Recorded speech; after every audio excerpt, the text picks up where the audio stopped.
कानपुर के महाराजपुर थाना क्षेत्र रुमाल के हाईटेक सिटी कॉलोनी में लव मैरिज के सिर्फ 4 महीने बाद पति ने पत्नी की हत्या कर दी।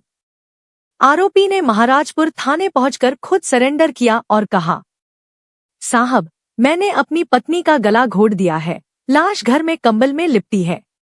इस बात से पुलिस में हड़कंप मच गया और तत्काल प्रभाव से पुलिस के उच्चाधिकारियों ने मामले को संज्ञान में लेकर आरोपी पति को हिरासत में लिया और जांच प्रारंभ कर दिया। इस संबंध में पुलिस उपायुक्त पूर्वी द्वारा दी गई बाइट। मैं जल्दी सो जाऊंगी। मैंने कहा ठीक है। हमारी 9 बजे बात हुई। 9 बजे के बाद फोन कट गया। इसके बाद मुझे संग मैंने कहा रात में ही जाता हूँ। मैं वही 11:30 बजे 12 बजे निकला। पहुंचे जाके रूम में शटर से अंदर से रस्सी बंद होती है। उसका शटर खराब है तो रस्सी बंद होती है सर। तो मैंने रस्सी हाथ डाल के खोल लिए। ऊपर गया तो अपना कमरा देखा, कमरा खुला था। कमरे में उस रूम का लड़का मेरे कमरे में बैठा था और मेरी बीवी उस रूम में बीच में लेटी, अगल बगल 2 लड़के।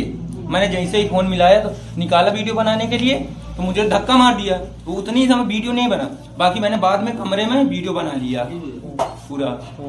तो इसके बाद कुछ नहीं, मजे देर में मैं अकेले था, वो 3-4 लोग थे। तो मुझे जबरदस्ती पकड़े, मारे, 1-2 ऊंचा मारे। मैंने कहा ठीक है, मैं कुछ नहीं करूंगा, बाकी बात की बात कर लेते हैं।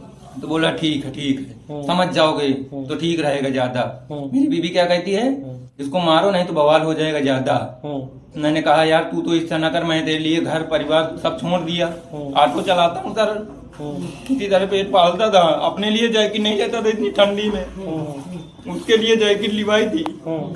इसके बाद मैटर टूट गया। इसके बाद किसी बगल वाले लड़के ने 100 नंबर फोन कर दिया, यही मेरी बच गया।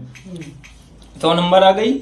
हम सब लोगों से पूछताछ हुई, लड़कों ने बताया कि हाँ बैठी थी कह रही थी। 1 बजे रात के 3 लड़के रूम में, मेरी बीवी बैठी बोले थे। वो लड़के 2 लड़के थे, वो वहीं उसी मकान में रहते हैं, चौकी में है इतनी। हाँ, मेरे रूम के सामने। तो फिर मारा कैसे से मारा है? मारा बता रहा हूँ पूरी बात। इसके बाद हमको लिवा गए, उनको भी बैठा ला गाड़ी में, हमको भी लिवा गए रोड तक। उनके मुंह से बोला कि तुम ऐसा करना, लड़ाई झगड़ा ना करना। तो मैंने कहा सर आप कहते तो मैं यही दुकान में बैठा रहूंगा, इसको अंदर आप छोड़ आइए रूम में, मैं लड़ाई झगड़ा एक भी नहीं करूंगा। तो बोले ठीक है। अच्छा, एक लोग छोड़ने गए मोटर लेके, हम लोगों को अंदर कर दिया। इसके बाद अब वहां पर क्या कर रही है कि उनको तो मैं छुटवा लूंगी, लेकिन तुझको मैं फंसाऊंगी। अब सुबह कहे अगर तू चाहता है तो यहीं पर मार मुझको, चाहे जो कर डाल, लेकिन मैं अगर तू उनको फंसाएगा तो मैं तुझको फंसाऊंगी, लेकिन उनके साथ मैं रहूंगी जाके, उन तीनों के साथ। इसी आक्रोश में सर कह रहे मार डाल चाहे, इसी आक्रोश में मैंने सर गर्दन दबा दी। ज्यादा हो गया, मर गई। मैं भाग गया, डर के मारे में भाग भी गया। घंटा घर गया, बैठा रहा पूरे 2-3 घंटे बैठा रहा, 4 घंटे। इसके बाद मैंने सोचा सर न उसका, जब उसके घर वालों ने भगा दिया, हमारे घर वालों ने भगा दिया, मैं ही तो हूँ उसका। मैं वापिस आके रहेगा आपके पास। मैंने कहा मैं पेश ही हो जाता हूँ, सब कुछ बता देता हूँ। वो लड़के कहाँ? वो लड़के तीनों चौकी में है सर। पत्नी कहाँ है? पत्नी कमरे में ही है सर। हाँ सर।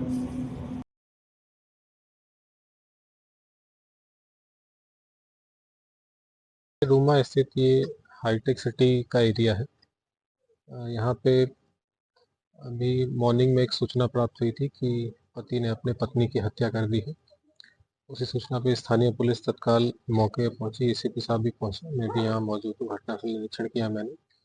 उसमें मैंने पाया है कि जो मृतका है उसका गला दबा के उसकी हत्या की गई है।